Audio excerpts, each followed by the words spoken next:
বন্ধুরা এখানে দুইটা ছেলে স্কুল থেকে বাড়ি ফিরতেছিল।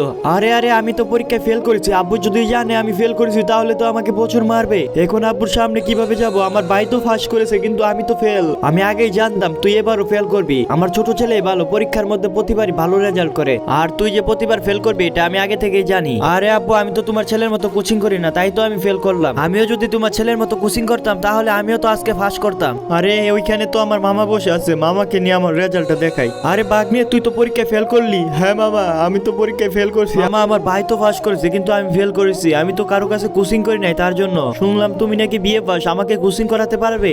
আরে বাগনি কোনো সমস্যা নাই, আমি তোকে সবকিছু শিখাই দিব। এই যে আব্বু দেখো এবার আমি A+ পেয়েছি। আরে বেটা বুকে আয়।